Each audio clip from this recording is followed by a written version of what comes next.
Harvard Law School just released their latest enrollment numbers, and they are surprising.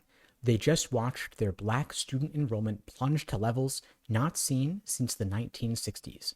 That's right, after a landmark Supreme Court decision ended race-based admissions, Harvard's incoming class saw black enrollment cut by more than half. This kind of dramatic shift doesn't just affect current applicants to Harvard, it sends a clear message to anyone hoping to break into top-tier law schools today. If you're prepping for the LSAT, pay close attention to this video because in this new world, your LSAT score might matter more than ever before. First, for those who don't know me, my name is Steve Schwartz. I've been teaching the LSAT since 2005, and I personally increased my own LSAT score from a 152 to a 175. Now, here's what we know. Last year, Harvard Law welcomed 43 black first-year students. This year, they have just 19. Let that sink in for a moment. 19 students out of a class that often lands in the 50 to 70 range for black law student enrollment. This drop, of course, isn't happening in a vacuum. It's a direct ripple effect of the Supreme Court ruling that struck down affirmative action. Harvard, being at the center of that case, got hit hardest and fastest. Now, this sudden dive contrasts with other elite law schools, some of which didn't see quite as dramatic a change, but still, Harvard's shift sends a clear signal. The traditional approach to building a diverse class is under intense pressure. The old way, where admissions committees weighed race among other holistic factors, is over. Schools will likely now double down on something more quantifiable and legally uncontroversial, like your LSAT score. So what does this mean if you're an aspiring law student, especially one aiming for top law schools like Harvard, Yale, and Stanford?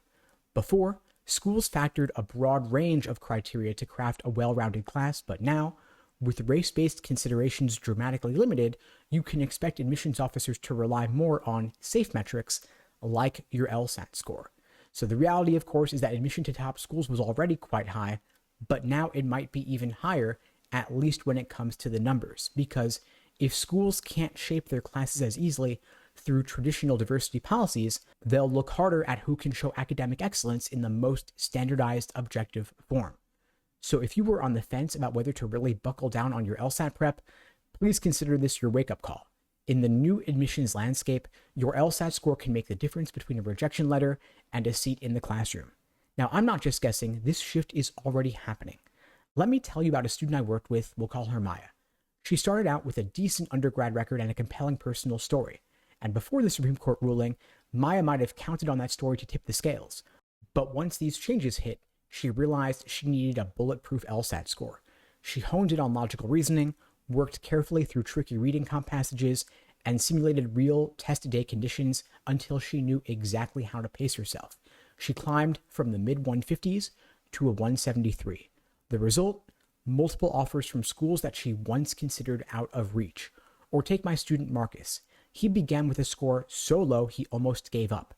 But once he understood the new stakes after the affirmative action ban, he got serious.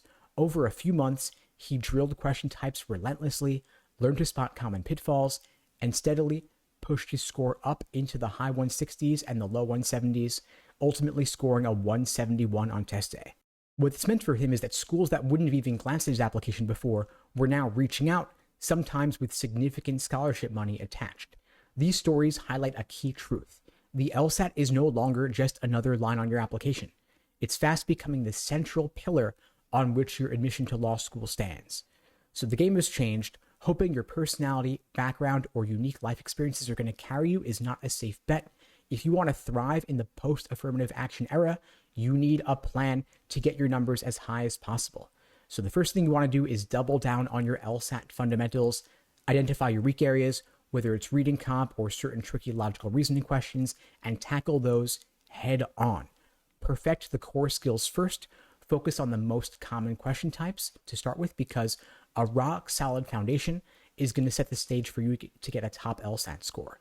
Now, don't just take practice tests, you have to analyze them also.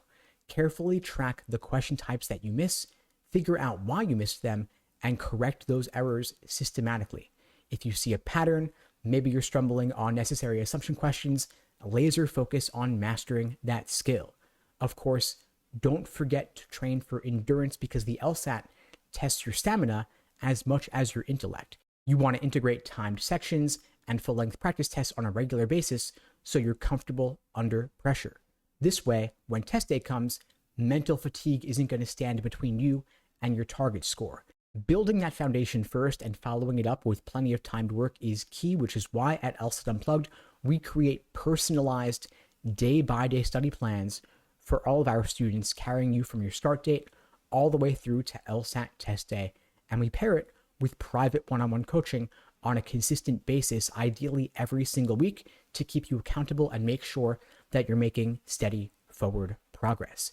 If you'd like my help on your journey to getting a top LSAT score, the kind of score that's going to get you into schools like Harvard and Yale, you can check out the links below to book a call. We'd be glad to help you out. What we do is we start by mapping out your current skills, then we tailor a personalized plan for you that attacks your weaknesses and solidifies your strengths. Our goal, of course, is not just to help you understand the LSAT, but to also help you master and avoid common traps and pitfalls. And use this news about Harvard's enrollment drop among Black students as motivation. Because if you act now, you can transform what seems like a challenge into a golden opportunity to increase your odds of getting in. So take it as fuel to raise your LSAT score, strengthen your application, and differentiate yourself in a pool that's about to become even more competitive. Feel free to reach out if I can help in any way. Check out the links below. And in the meantime, I'll wish you all the best and take care.